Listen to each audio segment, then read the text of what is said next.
Relative motion का जो सबसे इम्पोर्टेंट एस्पेक्ट है वो ये है कि when a number of bodies are in motion, और हमें पता करना है कि how is the motion of a particular body with respect to particular body actually, तो हमें क्या करना पड़ता है, हमें एक सुइटेबल ऑब्जर्वर लेना पड़ता है।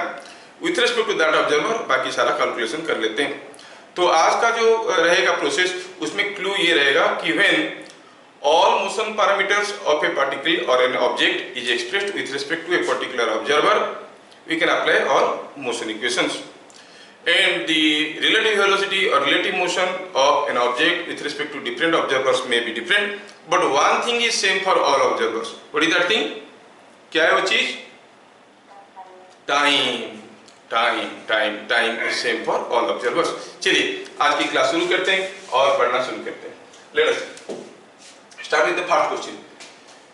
In figure shown, the lift is moving down with constant acceleration 2 meter per second square. When its speed was 6 meter per second, a bolt falls from the roof to floor. Find actual distance moved by the bolt before striking the floor. Today, before ending whatever I want to teach, I will not leave the class. जिनको छोड़ना होगा 7:30 बजे छोड़ देंगे, लेकिन I will continue. अच्छा, ये जो है एक लिफ्ट है, बड़ा सा लिफ्ट है। आप देख रहे हो उसका फ्लोर से रूफ का हाइट 16 मीटर है। लिफ्ट नीचे आ रहा था जब उसका स्पीड 6 मीटर पर सेकंड था। Lift was coming down with a constant acceleration 2 metre per second square. जब उसका स्पीड 6 मीटर पर सेकंड था, ये बोल्ट यहां से गिर गया।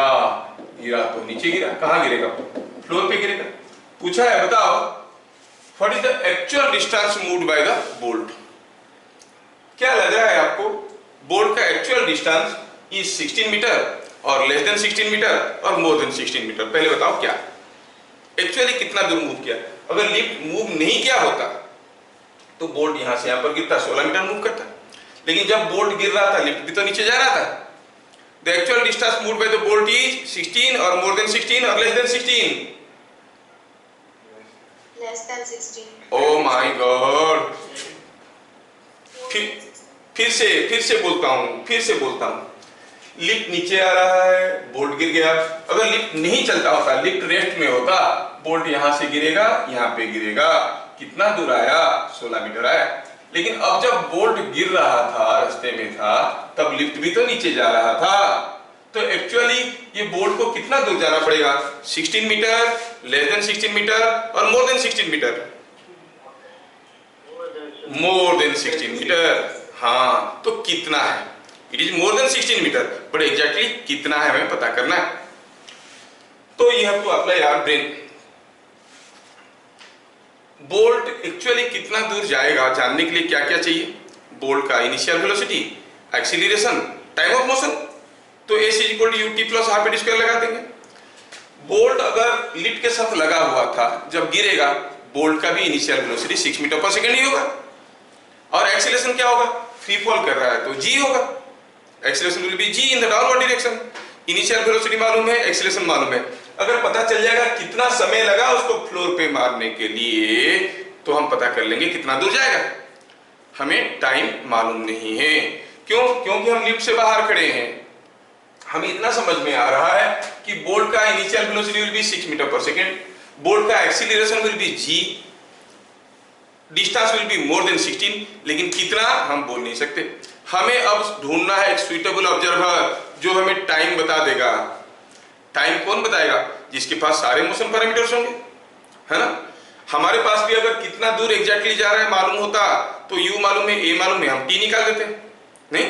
तो let us choose a suitable observer जो टी बता सकता है। कहां लेंगे? चलो let us consider a person inside. ध्यान से देखना, आई से ए। मैं सॉल्यूशन बनाने की कोशिश कर रहा हूं, please cooperate. Relative to a person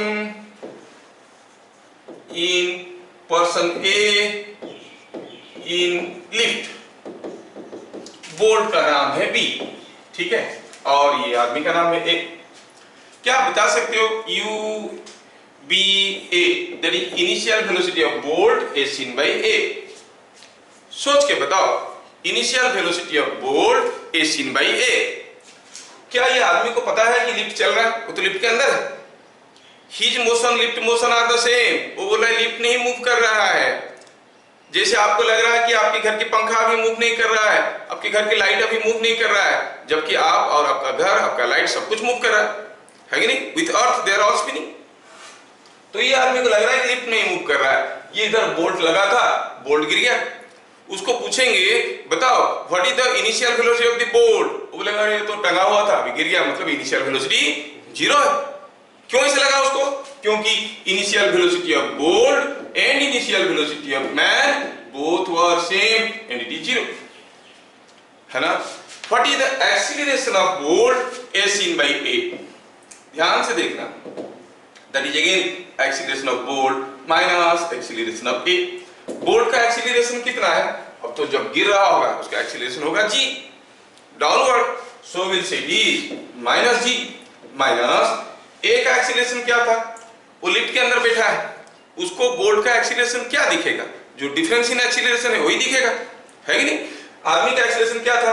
lift के अंदर बैठा था, लिफ्ट चल रहा था नीचे, लिफ्ट कितने में चल रहा था? 2 मीटर पर सेकंड स्क्वायर में, वो भी नीचे की तरफ, तो -2 क्या बन गया? ये g को अगर 10 ले लेंगे तो it is -8 metre per second square. देख लो, अंदर बैठा हुआ आदमी को पूछेंगे बताओ what is the displacement of the bolt. Simple सा चीज है, उसको तो पता नहीं चल रहा है कि लिफ्ट चल रहा है। वो देखेगा बोल्ट छत से गिरा, फ्लोर पे गिरा, कितना ऊपर से गिरा? 16 मीटर से गिरा। तो displacement of the bolt as seen by the man inside कितना होगा? 16 मीटर।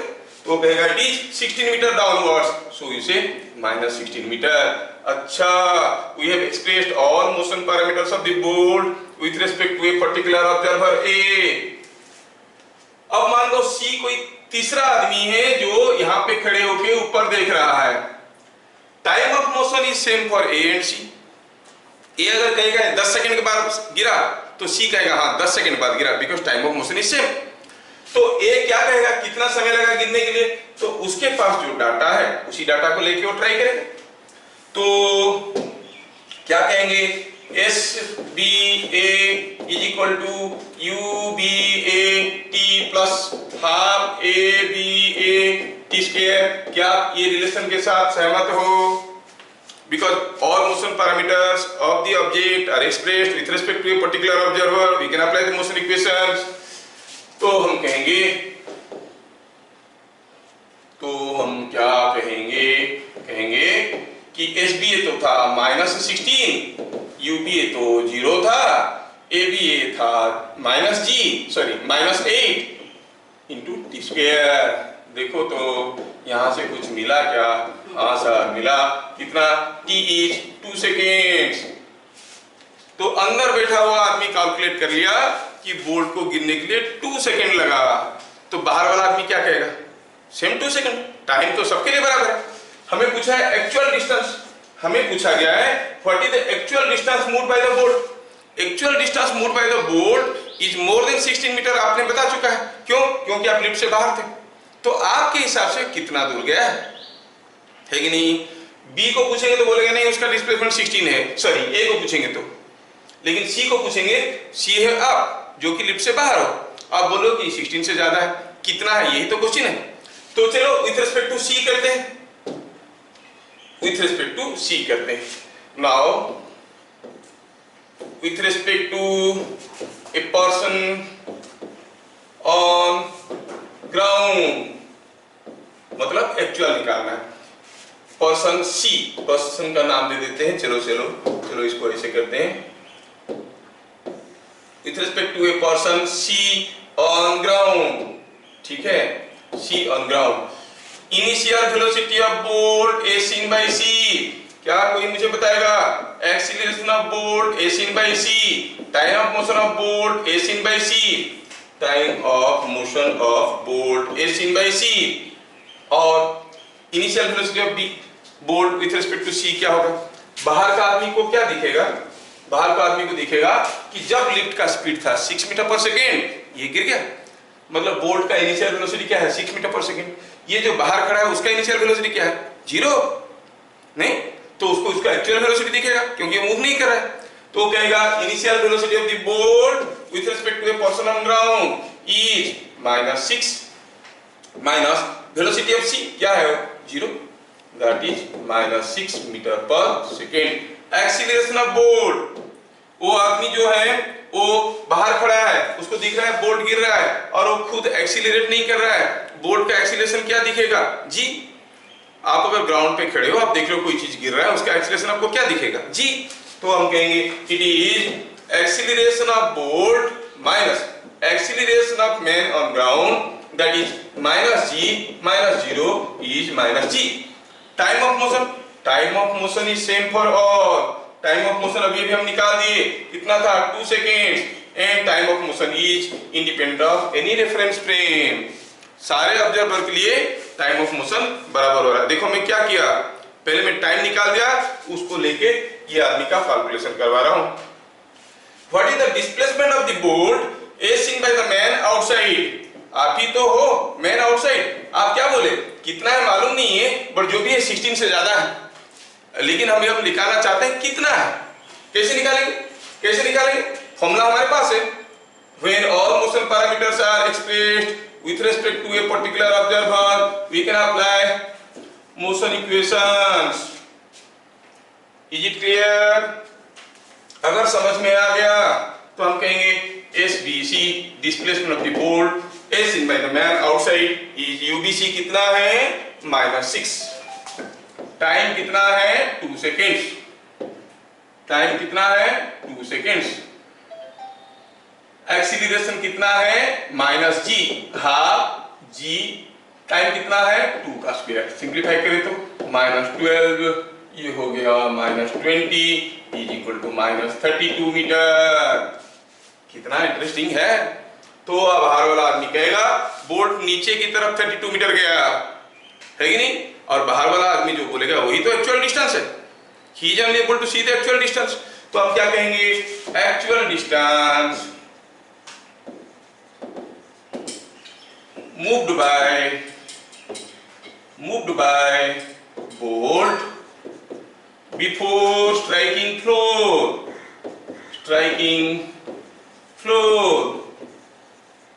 is 32 meters downward। क्या मैं क्वेश्चन सबको समझा पाया, ठीक से आंसर समझा पाया? पहले एक ऑब्जर्वर को लिफ्ट के अंदर ले लिया, विथ रिस्पेक्ट टू हिम मुझे सारा मोशन पैरामीटर मालूम था, और वहां से मैं पता कर लिया कि what is the time of motion. उसी टाइम ऑफ मोशन को लेके एक्चुअल डिस्टेंस जानने के लिए बाहर एक ऑब्जर्वर खड़ा कर दिया।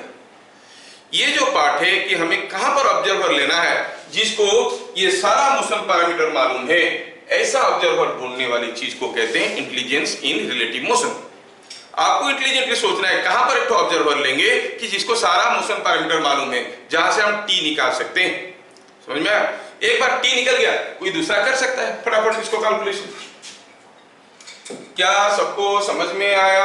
और you need any explanation again? Was it understood? Yes, sir. Yes. ठीक है, चलिए अगला क्वेश्चन देखते हैं। आप लोग ध्यान से समझने की कोशिश करो, मैं तो वीडियो देता हूं, पीडीएफ देता हूं, चिंता मत करो। दूसरा टिपिकल क्वेश्चन, थोड़ा ध्यान से देखना। A and B are two particles moving with constant velocity v each, दोनों v स्पीड में जा रहे हैं। A भी जा रहा है v स्पीड में, B भी जा रहा है। A यहाँ पे है, B यहाँ पे है, B इधर जा रहा है, A इधर जा रहा है। ठीक है, जैसे दिखाई दे रहा फिगर। तो शुरू में दोनों के बीच में डिस्टेंस d था, जब जब A इधर जाने लगा तब B नीचे भाग रहा था। When A reached somewhere here, B was somewhere here, and the distance between them was something different. It was not D. शुरू में D था, नहीं? कुछ समय के बाद जब A आके यहाँ पे पहुंचेगा, क्या है कोई पहलवान मुझे बताएगा B A से कितना दूर पे होगा? जब A आके यहाँ पे पहुंचेगा, B उससे कितना दूर पे होगा?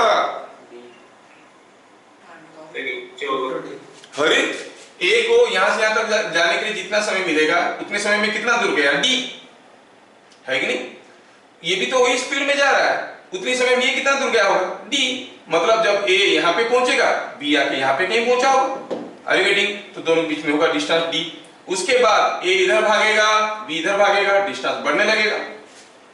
लेकिन हमें क्या पूछा गया है, after what time the distance between them is minimum, कब दोनों के बीच में डिस्टेंस मिनिमम था, and what is that minimum distance. क्या आपको क्वेश्चन समझ में आ गया, पहले बताओ, is the question understood? Yes. अभी हमें सोचना है कैसे करेंगे, और हम पहले भी बता चुके हैं, when two bodies are in motion हमें कैलकुलेशन करने में थोड़ा दिक्कत होता है, इसका मोशन निकालो उसका मोशन निकालो, दोनों को कोरिलेट करो। अगर इनमें से कोई एक मूव करता होता तो हमारे लिए आसान हो जाता। एक कैसे मूव करेगा, दोनों जब मूव करें तो किसी एक को ऑब्जर्वर बना दो। लेट अस आस्क बी, हम नहीं कैलकुलेट करेंगे, बी तुम बताओ ए तुमसे मिनिमम डिस्टेंस में कब है और what is that minimum distance. बात सही है, time will be same for all observers. चलो पूछते हैं बी को, बेटा बी बताओ ए तुमसे मिनिमम डिस्टेंस में कब होगा। तो बी अब दिखेगा किसको, ए को। क्या दिखेगा, जब वो ए को देखेगा तो ए का मोशन बी को कैसे दिखने वाला है। चलिए शुरू करते हैं। Relative to B, relative to B, velocity of A with respect to B कैसे निकालते हैं, v A minus v B, you know, v A minus v B you know can be understood as v A plus minus v B, ये भी आपको मालूम है, V A के साथ माइनस वी बी जोड़ना है। चलो जोड़ते हैं। वी ए कैसे था, वी ए था ऐसा से we metre per second, V A का वैल्यू क्या था वी, वी बी कैसे था नीचे की तरफ, तो माइनस वी बी कैसे होगा ऊपर की तरफ, कैसे होगा, ट्रायंगल लॉ यूज कर रहे हैं, ये हो गया माइनस वी बी, वैल्यू कितना है, what is the magnitude of minus v B, magnitude of minus v B is also v. अच्छा अच्छा, ये ए है ये बी है, और हमें दिख रहा है कि velocity of A seen by b is something looking like this. This is what is va minus vb, और ये जितना स्पीड है v ये भी तो उतना ही है। तो क्या ये एंगल आप बता सकते हो, व्हाट इज दैट एंगल,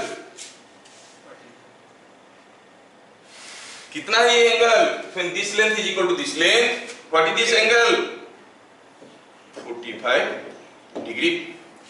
अरे मुंह तो खोलो, कुछ तो बोलो, तुम लोग नहीं बोलोगे तो कैसे होगा। तो ये हो गया 45 डिग्री। अच्छा VA माइनस VB, क्या है कोई पहलवान जो मुझे VA माइनस VB का मैग्नीट्यूड बताएगा, that is length of this arrow mark, ये है V ये है V, तो ये लेंथ कितना हो जाएगा, हम सीधे सीधे पाइथागोरस थ्योरम लगा सकते हैं, कितना आएगा √2V। तो B जब मुड़ के A को देखा, क्यों देखा, क्योंकि हम B को पूछे बताओ A तुमसे मिनिमम डिस्टेंस में कब होगा, और क्या है वो मिनिमम डिस्टेंस। तो B मुड़ के A की तरफ देखा, तो उसको क्या दिखा, B को दिखने लगा कि A is moving in this direction with A speed √2V। B को पूछा गया बताओ तुम कितने जोर से जा रहे हो, वो बोलेगा मैं तो मूव नहीं कर रहा हूं, क्योंकि observer always feels that he is at rest. तो B कहीं है, शुरू में बात कुछ ऐसे था, B was here, तो initially B was here, A was here,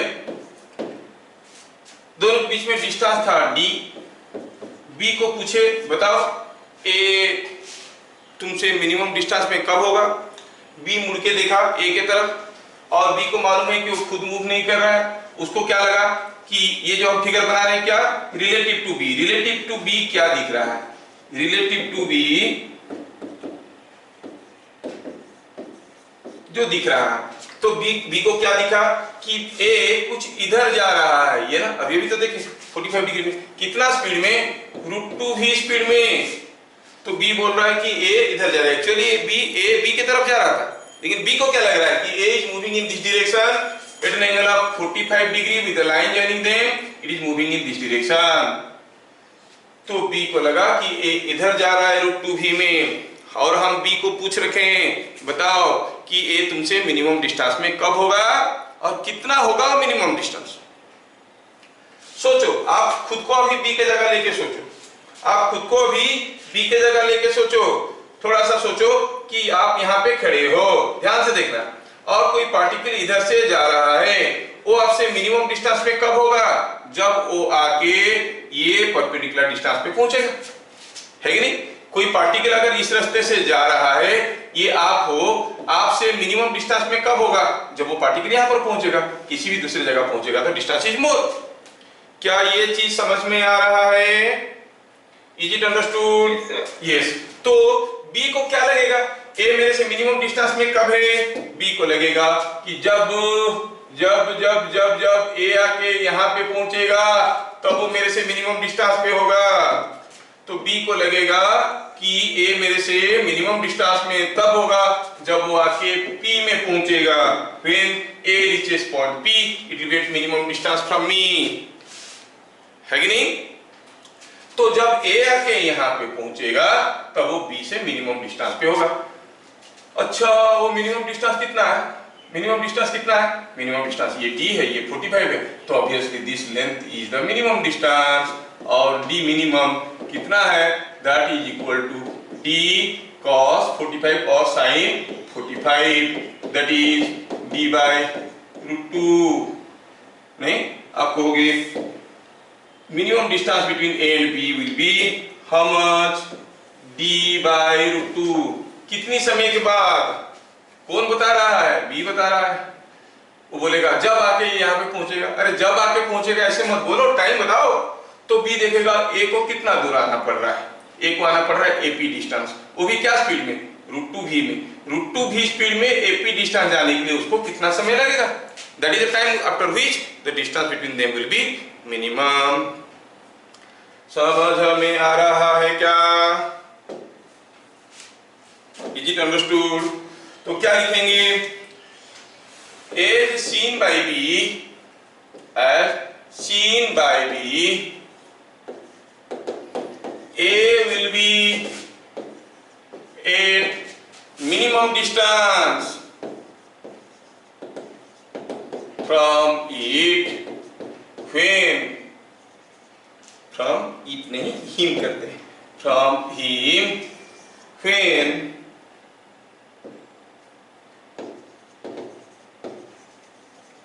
A reaches point P।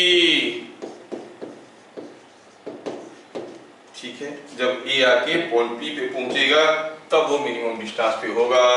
थोड़ा सा इसको हम अपनी कटोरी में ले लेते हैं फिगर को। ओके, अब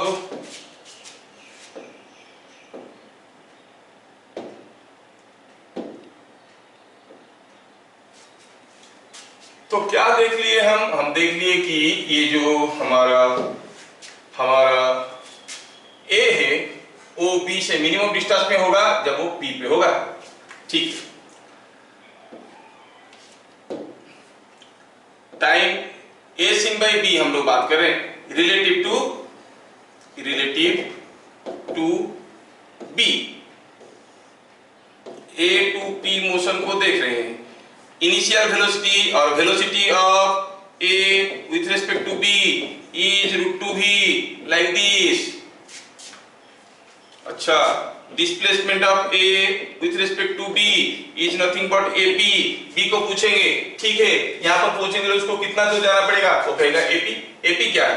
AP क्या है? ये D है, तो ये D cos 45 है।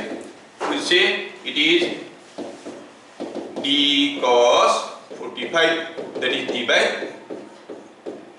तो बताओ टाइम कितना लगेगा? बी देख रहा है कि ए इधर जा रहा है रूट 2v में और कितना दूर गया? d by root 2। क्या टाइम लगेगा? S A B by v A B कितना हो गया? d by root 2 divided by root 2v, it is d by 2v। तो कितना समय के बाद वो उसके सबसे क्लोजेस्ट पहुंचेगा? d by 2v। And what is the closest distance? Minimum distance. You clearly see the minimum distance is PV. D minimum is equal to PV. And what is that again? अभी निकाल चुके हैं D by root 2 metre. टेढ़ा है पर मेरा है। क्या सबको समझ में आ रहा है? देख लो। किसी को दोबारा चाहिए तो आप पूछ सकते हो, ध्यान से देख लो। Let us go for the next question now. Wow, मैं चाहूंगा कि ये क्वेश्चन को आप लोग खुद करो। मैं आपको कुछ समय दे रहा हूं, सोच के थोड़ा बताओ। सो ध्यान से देखिए क्वेश्चन में क्या दिया है। हियर इज ए कार जो कि चल रहा है, sorry, here is a car which is moving with constant velocity. यहाँ पे ठीक है, ये कांस्टेंट वेलोसिटी पे चल रहा है और उसके अंदर एक आदमी बैठा हुआ है, वो एक बॉल फेंकेगा।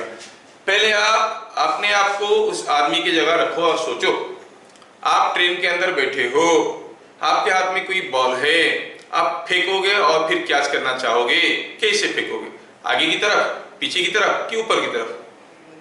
ऑब्वियसली ऊपर की तरफ। So how he has to throw, क्योंकि उसको पता नहीं चल रहा है कि कार मूव कर रहा है, नहीं, उसको नहीं पता चल रहा है कि कार मूव कर रहा है, वो तो बॉल को थ्रो करेगा। अच्छा, अगर बॉल को थ्रो करेगा तो फिर वो कैसे थ्रो करेगा? उसको जैसे पकड़ने में आसान होगा, बोलेगा सीधा ऊपर फेंकेंगे तो क्या करेगा? क्या क्वेश्चन पूछा है? What should be initial direction of throw as seen by him, उसको उसकी हिसाब से कैसे थ्रो करना चाहिए?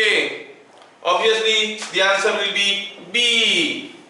क्या चीजें सबको समझ में आ रहा है? क्योंकि उसको नहीं लग रहा है कि कार चल रहा है, उसको लग रहा है मैं बॉल पकड़ के बैठा हूं, बॉल को फेंकूंगा और क्या करूंगा? So he'll throw the ball upward with respect to himself and catch it back. Now the question is, what is the range of the subsequent projectile motion? अब वो आदमी बॉल को फेंका है, कैसे? ऐसे, कितने में? 10 मीटर पर सेकेंड में। और बॉल को नहीं भी फेंका होता तो बॉल के पास एक वेलोसिटी था, कितना? जितने में कार जा रहा था। कार कितने स्पीड में मूव कर रहा था?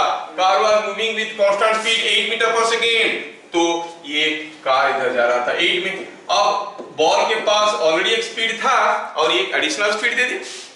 Ball was already moving with 8 metre per second and the man throws it with 10 metre per second. Ball के पास दो वेलोसिटी हो गया, that means the ball will follow a resultant velocity something like this and it will go like this and fall somewhere here. Question is, what will be the range of the ball as seen by the man on the roadside? है कि नहीं? For a man on roadside, वो आदमी तो खड़ा है, चल नहीं रहा है, वो क्या कहेगा? व्हाट इज, मान लो कि ये बॉल का इनिशियल वेलोसिटी है, तो व्हाट इज ux? वो कहेगा बॉल का ux 8 है, बॉल का ui कितना है? ui इज 10, यस, ui है 10। अच्छा, बॉल का एक्सीलरेशन कितना है? और एक्सीलरेशन मारो गोली, वो आदमी को दिख गया इतना, और वो भी हमारे पास ट्यूशन पढ़ा हुआ था, तो रेंज कैलकुलेट कर दिया। What is the range of the ball? Formula क्या है? 2ux ui by g, 2 into 8 into 10 by 10, g का वैल्यू 10 ले लिए तो कितना हो गया? It is coming out to be 16 metre. So the range of the ball as seen by a man on road side will be 16 metre. चलो कुछ दूसरे तरीके से सोचते हैं। वो जो आदमी 10 मीटर पर सेकंड में फेंका है, उसको पूछो तुम तो फेंक दिए, अब कैच भी कर लिए, बताओ कितना समय के बाद? वो क्या कहेगा? हाँ, मैं तो 10 मीटर पर सेकंड में फेंका था, बॉल को ऊपर जाके आने के लिए जितना समय लगता है उतना समय में मैं पकड़ लिया, क्योंकि उसको वर्टिकल दिख रहा है।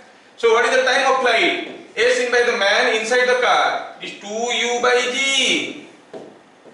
that is 2 seconds। मतलब time of motion of the ball as seen by the man inside the car is 2 seconds। What is time of motion of the ball as seen by a man on roadside? Time is same for all observers, so time will be same 2 seconds। So the observer outside is finding that the ball is moving horizontally with a speed of 8 meter per second, and in 2 seconds how much distance it will go? 8 into 2, that is 16 meters। वैसे भी आप calculate कर सकते हो, एक observer से time निकाल दिए, दूसरे ऑब्जर्वर को दे दिए, वो निकाल दिया अपना चीज। क्या सबको समझ में आया? यस, तो बाहर वाला ऑब्जर्वर कहेगा range is ux into T, हम तो फॉर्मूला जानते हैं, ux था 8 इंटू 2 16 मीटर्स। दोनों तरीके से हम निकाल दिए। ठीक है, late us go for the next question now. ये बड़ी इंटरेस्टिंग क्वेश्चन है, इसको ध्यान से समझना। हुआ यूं है, a man fires a bullet with large speed u aiming at a monkey. यहां पर बंदर था, ये आदमी था, फायर किया एम करके बंदर को। Just at instant of firing, जैसे ही आवाज किया, गोली से पहले आवाज पहुंच गया, मंकी बेचारा सो रहा था और वो गिर गया। Just at the instant of firing monkey falls out of fear, डर के मारे हाथ छोड़ दिया और गिर गया। पूछा will the bullet hit the monkey, क्या अब भी बुलेट मंकी को लगेगा? अगर लगेगा तो बताओ कितने समय के बाद और कितने स्पीड में, after what time and with what speed. Is the question understood? सबको समझ में आ गया क्या क्वेश्चन? Yes sir. यस, कितना इंटरेस्टिंग क्वेश्चन है। यहां पे कोई आदमी बुलेट एम किया बंदर के पास और छोड़ दिया यहां से। जैसे फायर किया, आवाज पहले पहुंच गया, मंकी सो रहा था, गिर गया, तो तब भी बुलेट उसको लगेगा क्या? अगर लगेगा तो कितना समय के बाद लगेगा और कितनी जोर से लगेगा? स्पीड ऑफ स्ट्राइकिंग, हम लोग पढ़े स्पीड ऑफ स्ट्राइकिंग क्या था? It was magnitude of relative velocity of one with respect to other, हम पढ़ चुके हैं। सारा थ्योरी में आपको दिया हूं पहले से। And those theories are not available in any of your books, mind it. जितने भी बुक्स अवेलेबल है मार्केट में किसी में नहीं है, इसलिए उस थ्योरी को ठीक से समझोगे तो अप्लाई कर पाओगे। हाँ, प्रॉब्लम क्या है?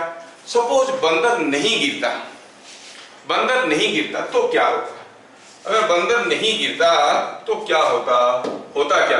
ये बुलेट क्या स्ट्रेट लाइन में जाएगा? कोई चीज को अगर फायर कर दिए तो ऑब्वियसली तो वो ऐसे जाएगा, है कि नहीं? It will follow A parabolic path. अगर बंदर नहीं गिरता तो बुलेट उसको लगता क्या? बुलेट तो सीधा नहीं जाएगा ना। When you throw anything that goes in a parabolic path, it will never go. अगर ऐसे जाता तो हम कहेंगे स्ट्रेट लाइन में जा रहा है। मतलब बुलेट, बंदर नहीं गिरता तो नहीं लगता बुलेट उसको। अब वो गिर गया तो गब्बर्स लॉ जानते हो ना क्या है? जो डर गया सो मर गया। वो डर के मारे गिर गया तो ये अभी गोली उसको लगेगा। कैसे पता चला? By Gabbar's first law. नहीं, ऐसे लिखोगे तो तुमको भी गब्बर सिंह वाला मौका मिलेगा स्कूल में। तो आपको सोचना है कि अभी जब ये बुलेट फायर किया, बुलेट तो अपना रास्ता चुन लिया, क्या बंदर मरेगा? सोचना पड़ेगा। जब तक बुलेट आके यहां पर पहुंचा तब तक अगर बंदर नीचे यहां पर आया होगा तभी उसको लगेगा। इसका मतलब हमें देखना है कि ये बुलेट जब यहां तक पहुंचा, बंदर कहां पर था? यहां पे था, इससे ऊपर था या इससे नीचे था? अगर इससे ऊपर था तो हम कहेंगे बुलेट नीचे से पार हो जाएगा, नीचे था तो बुलेट ऊपर से पार हो जाएगा। मरेगा कि नहीं मरेगा कैसे पता चलेगा? सो फॉर दैट हमें क्या करना है? बंदर का मोशन को एनालिसिस करना है, गोली का मोशन को एनालिसिस करना है, दोनों को कोरिलेट करना है। लंबा चौड़ा प्रोसीजर है, अब चाहोगे तो मैं कर लूंगा प्रोजेक्टाइल मोशन का फंडामेंटल लगाकर। लेकिन हम बताए थे जब भी दो बॉडी मोशन में है, उनमें से किसी एक को रेस्ट में ले लो। कैसे? Make it the observer. चलो बंदर को पूछते हैं, क्या गोली तुमको लगेगा? बंदर को पूछते हैं गोली तुमको लगेगा क्या? तो बंदर दिखेगा, गोली आ रहा है।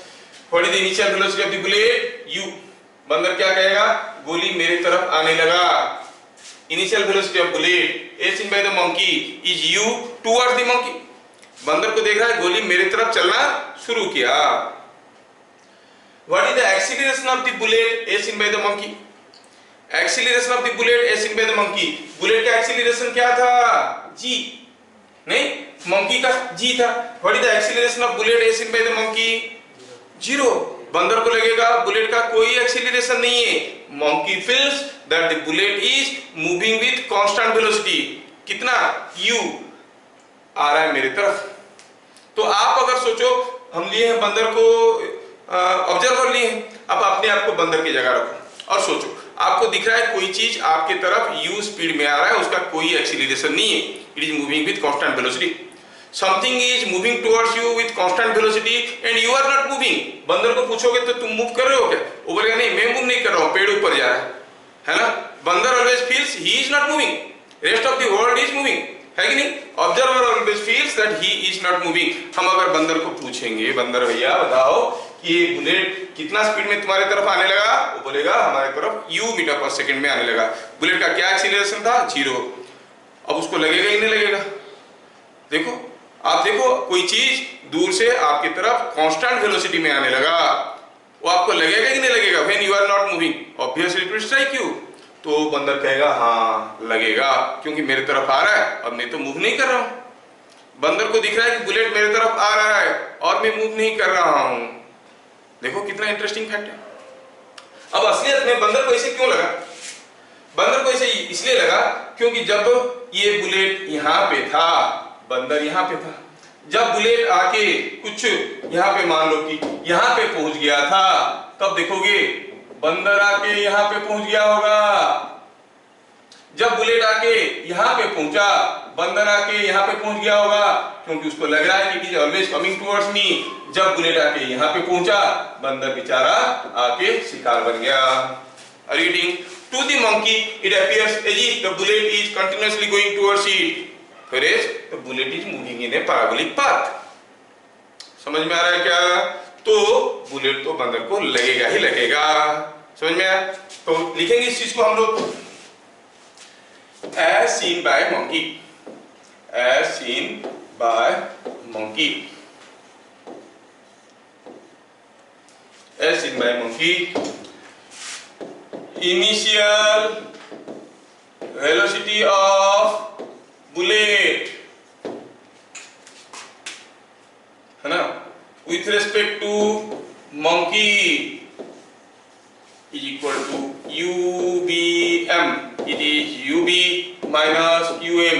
UB क्या था, it was U, और minus UM क्या था, 0, क्योंकि पेड़ पे बैठा हुआ था, मंकी बैठा हुआ था, गिर गया।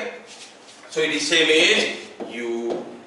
acceleration of bullet with respect to monkey, bullet का एक्सीलरेशन -g है, मंकी का भी -g है, it is coming 0 to monkey.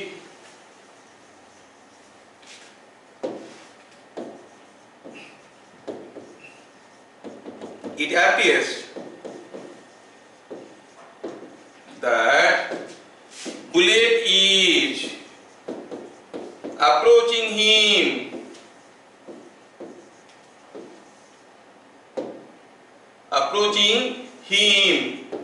with constant velocity.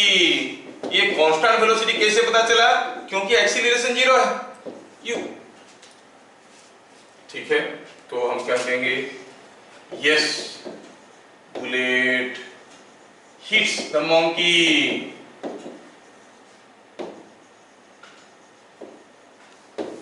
ठीक है, ये बुलेट बंदर को लगेगा। क्या लॉजिक आप लोगों को समझ में आ रहा है कि नहीं। रिलेटिव मोशन का ये मजेदार चीज है। अब बंदर को पूछो ठीक है लगेगा, तो बताओ कितने समय के बाद लगेगा। बोले यार क्या बेवकूफ आदमी, मैं मर रहा हूं, उसको टाइम का पड़ा। बोले फिर भी मरते मरते बता दो कितना टाइम लगेगा यहाँ पर आने के लिए। तो देखेगा कितना दूर से आ रहा है, ये d है, ये h है, व्हाट इज दिस डिस्टेंस। बंदर को क्या दिख रहा है, बुलेट कितना दूर से आ रहा है, h square plus d square whole root over, है कि नहीं। तो हम कहेंगे the bullet hits after a time t is equal to distance moved by the bullet with respect to monkey, that is velocity of bullet with respect to monkey। with respect to monkey bullet कितना दूर से आया, h square plus d square whole root over। क्या ये चीज समझ में आ रहा है सबको, कहां से आया ये क्वांटिटी, ये d है, ये h है, ये पूरा डिस्टेंस कितना हो गया, h square plus d square. बंदर को दिख रहा है कि बुलेट यहां से आ रहा है इतना दूर से, वो भी कांस्टेंट वेलोसिटी में मेरे तरफ आ रहा है, मर गया चिल्लाएगा, और आखिर में कितनी समय के बाद मर भी जाएगा, है कि नहीं। After what time the bullet will hit the monkey? After a time a square plus d square root over by u. कितना जोर से हिट करेगा, कितना जोर से हिट करेगा, that is speed of striking. Speed of striking is magnitude of relative velocity of bullet with respect to monkey. अरे bullet, monkey तो देख रहा है कि bullet is moving with constant velocity, तो कितना जोर से लगेगा u. जबकि जब तक बुलेट इधर आके पहुंचा होगा उसका स्पीड घटा होगा, है कि नहीं. यहाँ पर जो बुलेट का स्पीड होगा वो पक्का u से कम होगा, क्योंकि यहाँ से फेंकेंगे u से तो फिर यहाँ पर होता है u, रास्ते में तो u से कम होता है. यहाँ पर बुलेट का स्पीड u से कम होगा, फिर भी मंकी को लगेगा कितना जोर से, u स्पीड में, क्योंकि मंकी भी तो मूव कर रहा था, है ना. The speed of striking is the relative speed of the magnitude of relative speed of one with respect to other. Bullet strikes with a speed UBM का magnitude, that is u. Magnitude of UBM, that is u. क्या चीजें सबको समझ में आया? Is it understood? Yes, sir. Yes. है ना. तो ठीक है, मैं और एक चीज बताना चाहूंगा. अगर आपको समझ में आया तो आप ये क्वेश्चन का आंसर मुझे फटाफट बताना. यहाँ पर कोई एक पेड़ है, पेड़ पे है बंदर, बंदर ऐसे बैठा है. यहाँ पर छत है, छत से कोई आदमी लेटे लेटे बंदर को फायर कर रहा है. क्या स्पीड में u, ये डिस्टेंस कितना है, सेट इज d. अब जैसे ही फायर किया बंदर गिर गया, ठीक है. Just at the instant of firing the monkey falls. Question दिया है कि just at the instant of firing the monkey falls. पहले तो बंदर यहाँ पे था, तो just at the instant of firing ये आदमी बंदर को एम करके मार दिया गोली. तो क्या लिखेंगे, हम कहेंगे ये डिस्टेंस d था.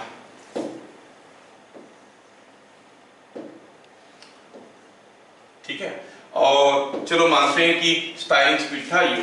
ये एग्जाम्पल को आप लोग करो तो क्वेश्चन नंबर 4 था, ये हो गया. Question number 5. In figure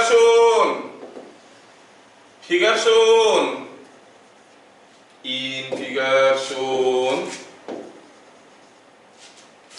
the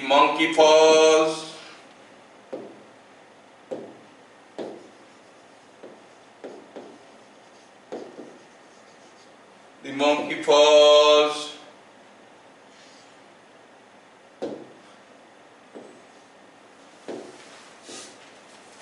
just at instant of firing. Will the bullet hit?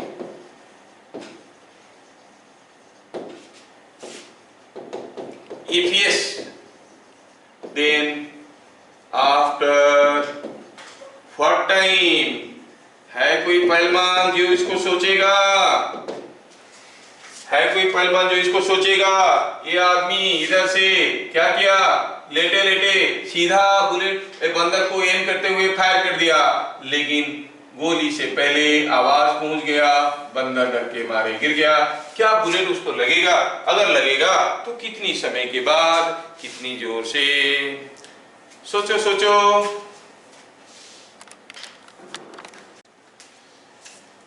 तो आप लोग ट्राई कर चुके हैं. चलो देखते हैं अभी बुलेट बंदर को लगेगा कि नहीं लगेगा. हम क्यों निकाले, बंदर को पूछते हैं. बताओ बंदर भैया, बुलेट लगेगा क्या?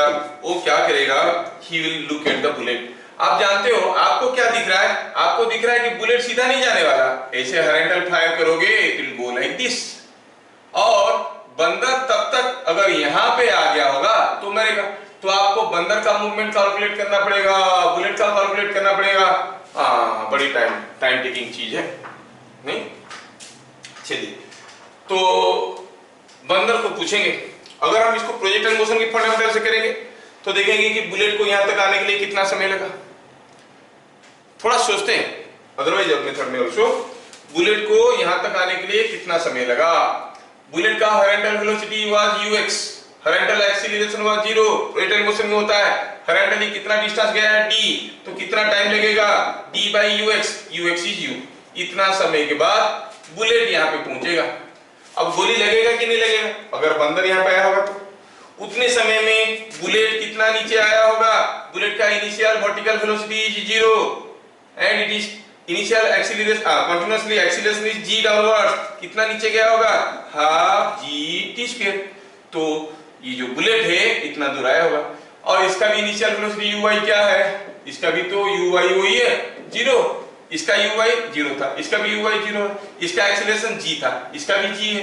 तो t सेकंड में ये जितना दूर नीचे आएगा वो भी इतनी दूर नीचे आया होगा, तो गोली तो लगेगा ही लगेगा, है कि नहीं? हाँ, कितनी समय के बाद? अब ऐसे हमें पता चल गया d बाई u कितने समय के बाद, जब वो आके यहाँ पे पहुंचेगा तब। क्या सबको समझ में आ रहा है? तो विथ रेस्पेक्ट टू मंकी अगर हम लिखेंगे, विथ रेस्पेक्ट टू मंकी अगर हम निकालेंगे तो हम कहेंगे initial velocity of bullet with respect to monkey is u like this. बंदर को दिख रहा है कि बुलेट इधर आ रहा है। Acceleration of bullet with respect to monkey is 0। Displacement of bullet with respect to monkey, monkey देखेगा कोई बुलेट मेरे तरफ आ रहा है वो भी d डिस्टेंस से, कितना टर्न के बाद लगेगा? It is distance move to as seen by the monkey by velocity of the bullet as seen by the monkey, that is d by u। कितनी समय के बाद लगेगा? so the bullet will strike the monkey after a time d by u। समझ में आ रहा है? चलिए ठीक है। रिलेटिव मोशन का एक बहुत ही इंपॉर्टेंट आर्टिकल है और रिलेटिव स्पीड ऑफ अप्रोच और रिलेटिव वेलोसिटी ऑफ अप्रोच ऐसा करके कोई भी आर्टिकल किसी भी बुक में नहीं है। कोई भी बुक में इस आर्टिकल के बारे में कुछ भी नहीं लिखा है। अब कुछ न्यूमेरिकल्स आते हैं जिसको इस मेथड से करने से चुटकी में बन जाता है, किसी दूसरे मेथड में करोगे लंबा हो जाता है, ठीक है? तो वो सब न्यूमेरिकल को हम लोग देखेंगे और वो लंबा वाला मेथड क्या है वो भी देख लेंगे। फिर हम लोग रिलेटिव स्पीड ऑफ अप्रोच से समझेंगे क्या है चीज रिलेटिव स्पीड ऑफ अप्रोच। मतलब अगर दो पार्टिकल मोशन में है, यहाँ पर कोई एक पार्टिकल है ए और यहाँ पर एक पार्टिकल है बी, ठीक है? ये कितना स्पीड में एक दूसरे के तरफ आ रहे हैं? रिलेटिव स्पीड ऑफ अप्रोच, कितना स्पीड में एक दूसरे के पास आ रहे हैं, ठीक है? तो सपोज हम कहेंगे ये केस हुआ, ये दूसरा केस हुआ। अच्छा, तो यहाँ पर रिलेटिव स्पीड ऑफ अप्रोच को कभी कभार रिलेटिव वेलोसिटी ऑफ अप्रोच भी कहते हैं। मैं लिख सकता हूँ RVA, I am quite conversant with this word RVA, relative velocity of approach. Suppose A इधर जा रहा है 10 मीटर पर सेकेंड में, बी इधर जा रहा है 2 मीटर पर सेकेंड में। दूसरे केस में ए इधर आ रहा है 6 मीटर पर सेकेंड में, बी इधर आ रहा है 3 मीटर पर सेकेंड में। ये दोनों ही केस में मैं जानना चाहता हूं कि with what velocity they are moving towards each other, ठीक है? तो हम कहेंगे रिलेटिव वेलोसिटी ऑफ अप्रोच। मैं डेफिनेशन देके बताऊंगा, आपको कोई डेफिनेशन पूछने वाला नहीं है तो मैं बता दूंगा डेफिनेशन बाद में, तो अननेसेसरी कंफ्यूजन क्रिएट होंगे, फिर डेफिनेशन को एक्सप्लेन करना पड़ेगा, जबकि समझाने के बाद में डेफिनेशन बता दूंगा। What is relative velocity of approach? कितना स्पीड में ये दोनों पास आ रहे हैं? देखो तो ये 10 में जा रहा है, ये 2 में जा रहा है, मतलब पास आ रहे हैं। कितने स्पीड में पास आ रहे हैं? दोनों के बीच में डिस्टेंस किस रेट में घट रहा है? 10 - 2 इज 8 मीटर पर सेकेंड। ये दोनों एक दूसरे के नजदीक आने लगे हैं, क्या स्पीड में? 8 मीटर पर सेकेंड। क्या बता सकते हो दूसरे केस में what is the relative speed of approach? इधर आ रहा है 6 में, इधर आ रहा है 3 में, relative speed of approach is 6 + 3 is 9 metre per second. क्या चीजें समझ में आ रहा है? कितना सिंपल है। Suppose I change the case, now here is a and moving in this direction, say with something like 8 meter per second, और suppose ये एंगल दिया है 60 डिग्री। ये है B, ये B क्या कर रहा है? B जा रहा है इधर 4√2 मीटर पर सेकेंड में, क्या एंगल में? से 45 डिग्री। अब देखना है कि ये दोनों एक दूसरे के नजदीक किस स्पीड से आ रहे हैं, with what speed they are coming close towards each other, और कितना स्पीड में पास आ रहे हैं। दोनों एक दूसरे की तरफ आ रहे हैं तब कहेंगे जब वो मूव करेंगे along the line joining them. आप यहाँ पे खड़े हो, मैं यहाँ पे खड़ा हूं, मैं अगर इस लाइन में मूव कर रहा हूं तो आप कहोगे कि आप मेरे पास आ रहे हो। मैं अगर इधर जा रहा हूं तो आपके पास आ रहा हूं क्या? नहीं आ रहा हूं। अगर मैं ऐसे जा रहा हूं तो इस वेलोसिटी का एक कंपोनेंट है इस डायरेक्शन में जिसके चलते मैं आपके पास आता हुआ आपको नजर आएगा, है कि नहीं? अच्छा, तो हमें पता ये करना है कि what is the relative velocity of approach RVA। देखो अब हम देखेंगे यहाँ पे ये जो A है, A इधर क्या स्पीड में जा रहा है? 8 cos 60। B इधर क्या स्पीड में जा रहा है? 4 cos 45, है ना? 8 cos 60 कितना होता है? It is 4। नहीं, ये कितना हो गया? ये कितना? 4 cos 45 कितना होता है? 4। मतलब ये इधर को जा रहा है 4 में, ये इधर को जा रहा है 4 में। What is the relative velocity of approach? 4 - 4। आप कहोगे it is rather 8 cos 60 minus 4 cos 45 and that is 0. They are not coming close towards each other, है कि नहीं? ये दोनों पास नहीं आ रहे हैं। कहने का मतलब हुआ जब भी आपको रिलेटिव स्पीड ऑफ अप्रोच निकालना पड़ेगा, आपको देखना पड़ेगा what is the component of relative velocity of one with respect to other along the line joining them. ये हो गया definition. Relative velocity of approach का डेफिनेशन क्या हुआ? Relative velocity of approach between two particles is defined as the component of the relative velocity of one with respect to other along the line joining them. कितना टेढ़ा definition है, इसलिए मैं definition ही नहीं बताया। समझ में आया? दोनों कितना स्पीड में पास आ रहे हैं, कितना सिंपल हो गया, ऐसे समझने में आसान है। अब अगर ये चीज हमें समझ में आ गया, थोड़ा सा सोचिए कि अगर दो पार्टिकल के बीच में रिलेटिव स्पीड ऑफ अप्रोच हमें मालूम है, we know the relative speed of approach, ठीक है, और हम कहेंगे दो पार्टिकल के बीच में रिलेटिव स्पीड ऑफ अप्रोच हमें मालूम है, पूछा गया t सेकंड के बाद वो दोनों एक दूसरे की तरफ कितना दूर गए होंगे? What is the distance moved by them towards each other in a time of t seconds। ठीक है, ये होगी पहला पॉइंट जो हम लोग समझ गए। दूसरा पॉइंट हुआ if d1 is initial distance between A and B, d2 is final distance between A and B, and SVA is it is RVA is relative velocity of approach,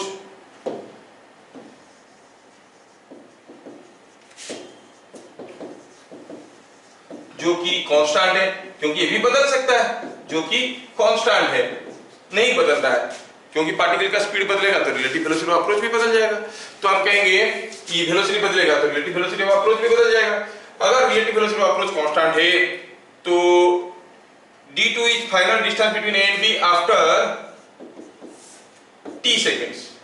तो ये सारा चीज को हम कैसे रिलेट करेंगे? देखो तो दो पार्टिकल के बीच में शुरू में डिस्टेंस था d1, t सेकंड के बाद उनके बीच में डिस्टेंस था d2, और दोनों एक दूसरे की तरफ एक कांस्टेंट स्पीड में जा रहे थे। क्या स्पीड है? RVA। तो d1 d2 RVA और t में हम क्या रिलेशन कहेंगे? हम कहेंगे पहले था वो d1 डिस्टेंस में, अब है वो d2 डिस्टेंस में। कितना दूर एक दूसरे की तरफ आए हैं? d1 - d2। कितना स्पीड में आ रहे थे? RVA। तो हम कहेंगे it is equal to RVA into time. क्या ये फॉर्मूला जानने में कोई दिक्कत हुआ समझने में? क्या ये फॉर्मूला समझ में आ रहा है? तो हम कहेंगे then RVA into T is equal to d1 minus d2। d1 minus d2 is the distance moved by them towards each other. कितना सिंपल तो है, एक दूसरे की तरफ इतना स्पीड में आ रहे थे, t सेकंड के बाद एक दूसरे की तरफ कितना दूर चले गए होंगे? RVA into T। Keeping this thing in mind, I want to give you a question here. बड़ा पॉपुलर क्वेश्चन है ये क्वेश्चन, ठीक है। थोड़ा इसको हम मजे लेके बनाएंगे इसको, थोड़ा इसको जगह बनाओ। Yes yes yes yes yes yes, रुक जाओ, रुक गया। क्या दिया है क्वेश्चन में? देखो क्वेश्चन में दिया है in figure shown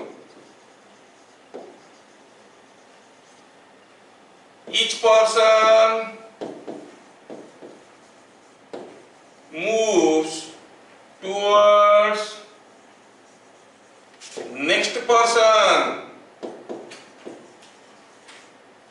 with constant speed v in clockwise direction। यहां पर हर एक आदमी ए बी की तरफ जा रहा है, बी सी की तरफ जा रहा है, सी डी की तरफ जा रहा है, डी ए की तरफ जा रहा है, सारे चल रहे हैं, ठीक है। Continuously move towards the next person, always heading towards the next person, और भी कितना स्पीड में? v स्पीड में। और सपोज ये स्क्वायर का साइड लेंथ दिया हुआ है, दिस इज ए स्क्वायर जिसका साइड लेंथ आपको दिया हुआ है, ठीक है। क्वेश्चन क्या हुआ? Find after what time they meet each other, कितना समय के बाद वो एक दूसरे को मिलेंगे, ठीक है। बुक वाला अप्रोच भी बता देंगे। हो सकता है कि अभी मैं जो मेथड में करूंगा आपको लगेगा कि बुक वाला अप्रोच आसान है, लेकिन जब इंटरमीडिएट बिट्स आ जाएंगे बुक वाला अप्रोच से कुछ नहीं बनने वाला, मेरी अप्रोच ही काम करेगा, ठीक है। क्वेश्चन समझ लो, ए बी सी डी चार आदमी हैं, चार कोने में खड़े हैं किसी स्क्वायर के, स्क्वायर का साइड लेंथ एल है। ए हरदम बी की तरफ जाने लगा, बी हरदम सी की तरफ जाने लगा, सी डी की तरफ, डी ए की तरफ, कांस्टेंट स्पीड में। I don't write constant velocity, I said constant speed. मतलब जब ए यहां पे था तो बी यहां पे था, तो ए इधर चलना शुरू किया, लेकिन बी इधर चलना शुरू किया, सी इधर, डी इधर, लेकिन जैसे बी आके यहाँ पे पहुंच गया, ए को बी के तरफ जाना था, तो ए अगर ऐसे जाएगा तो बी के तरफ नहीं जा रहा है ना, बी अभी यहाँ पे आ गया, तो ए थोड़ा सा मुड़ गया, अब बी की तरफ जाना है। बी धीरे धीरे नीचे जा रहा है, ए भी मुड़ने लगा है, क्योंकि उसको कंटिन्यूअसली बी के तरफ जाना है। मतलब हुआ ए जब आके यहाँ पर पहुंच गया होगा तब बी पक्का यहाँ पे होगा, because it is trying to move towards B. Are you getting? Similarly, B is moving towards C, C is moving towards D, and the process continues. और सिलसिला चलता रहा। अब थोड़ी समय के बाद A आ गया A1 पे, B B1 पे, C C1 पे, D D1 पे। Again they are at the corners of a square. Symmetry से पता चल रहा है कि ये जैसे गया होगा ये उतना ही गया होगा, ये भी उतना ही गया होगा। They must be at the corners of a square again, है कि नहीं? तो अब यहाँ पे हो गया A1, B1, C1, D1, they are continuously moving towards the next person। मतलब A1 is moving in the direction of B1, जबकि B1 इधर जाने लगेगा तो A1 फिर से मुड़ने लगेगा। So after some more time, A is at A2, B is at B2, C is at C2, D is at D2, that means they are always at the corners of a squeezing और क्या कहेंगे decreasing square, shrinking square. एक square है जो कि धीरे धीरे छोटा हो जा रहा है और वो चारों आदमी स्क्वायर के चार कोने पे हैं। Obviously the square will shrink and become zero area at the centre. तो चारों आदमी सेंटर में एक दूसरे को मिलेंगे। तो ए का रास्ता कैसा हुआ? ए ऐसा आया, बी ऐसा आया, सी ऐसा आया, डी ऐसा आया। पूछा है बताओ कितनी समय के बाद मिलेंगे? इधर क्लियर? कितनी समय के बाद मिलेंगे हमें पता करना। After what time they will meet each other, ठीक है। तो हमें तो समझ में आ गया कि सॉल्यूशन कुछ ऐसे बनाएंगे। The four persons are always eight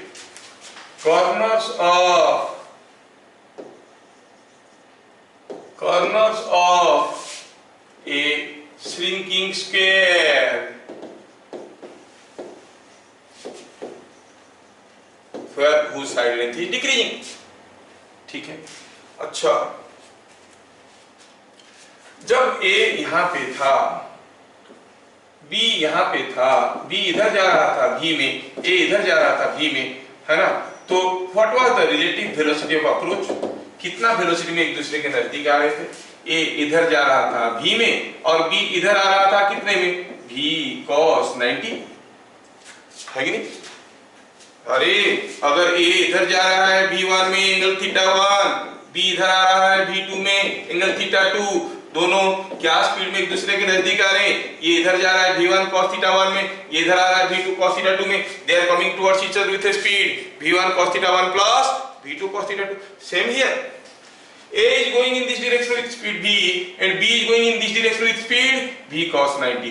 तो रिलेटिव वेलोसिटी ऑफ अप्रोच क्या हो गया, sorry relative velocity of approach क्या हो गया, V, क्योंकि V cos 90 तो जीरो है। क्या ये चीज सबको समझ में आ रहा है।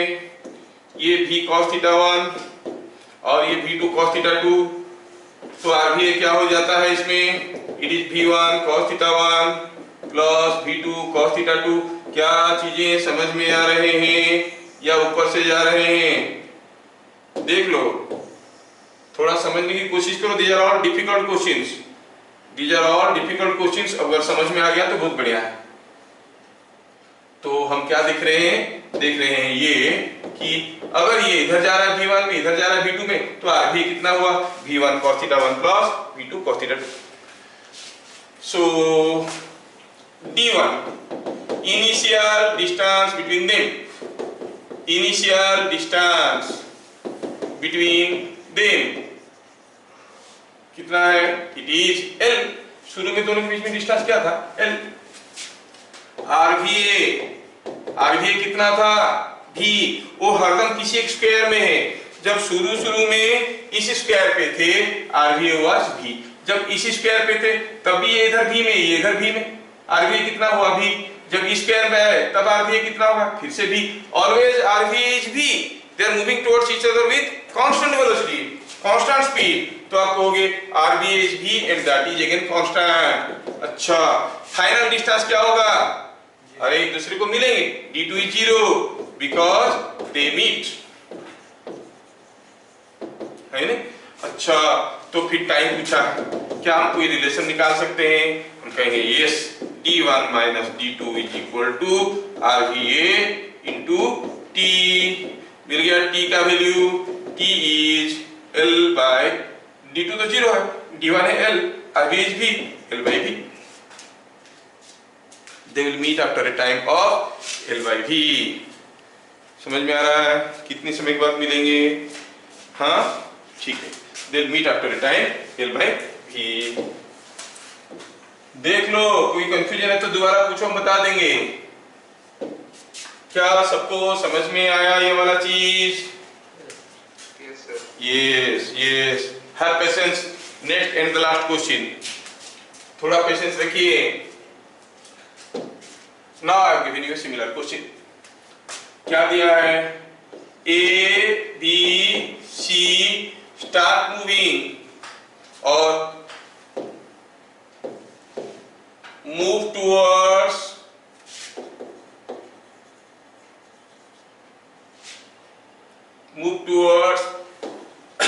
next adjacent person clockwise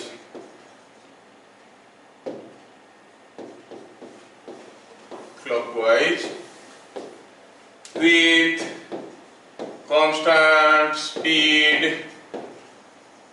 V। Constant speed V में जा रहे हैं और यहाँ पर डायमेंशन दिया हुआ है। यहाँ पर एक ट्रायंगल है, साइड लेंथ L, ये भी एक ट्रायंगल है, साइड लेंथ L, ये हर ट्रायंगल का हर एक साइड का लेंथ L है, ठीक है। Okay, find after, find bit number 1, after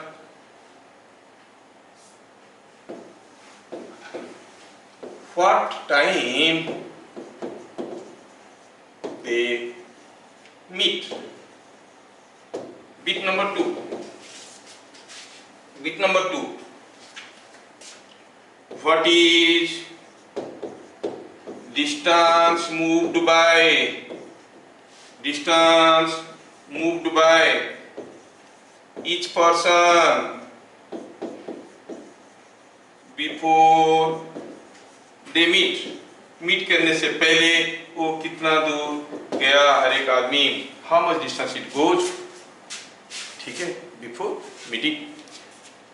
क्या आप लोग इस क्वेश्चन को थोड़ा सा ट्राई करके हमको खुश करोगे?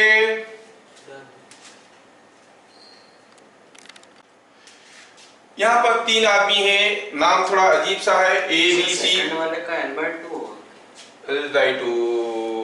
नहीं।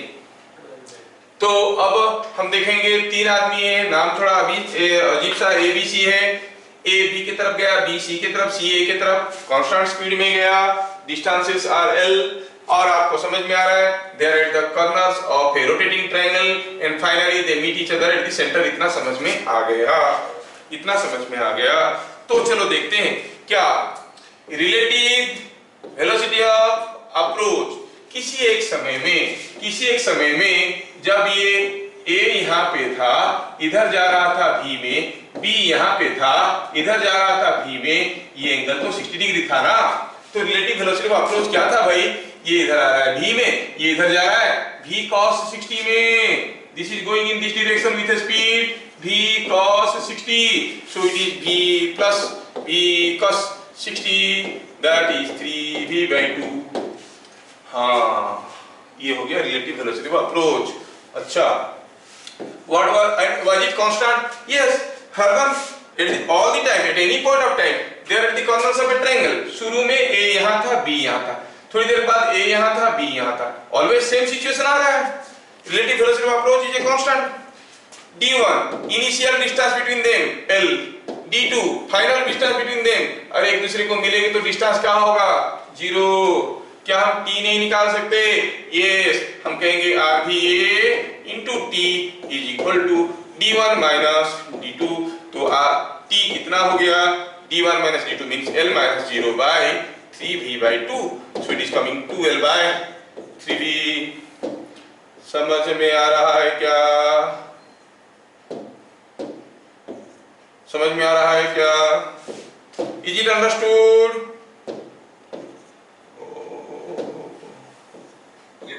समझ में आ गया। तो they will meet after this time। फिर पूछा हर एक कितना दूर जाएगा?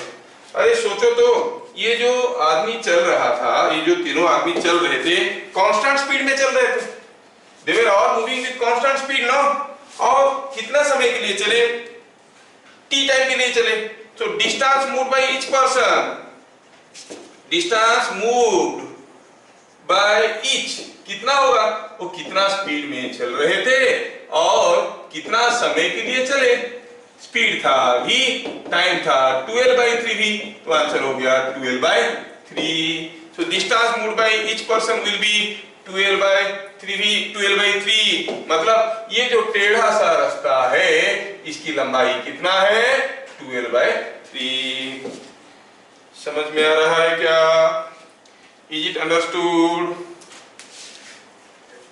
Yes। तो आज हम लोग यहाँ पर रिलेटिव मोशन को खत्म करेंगे, लेकिन कभी भी पढ़ाई खत्म नहीं होता है। There are so many other varieties of numericals।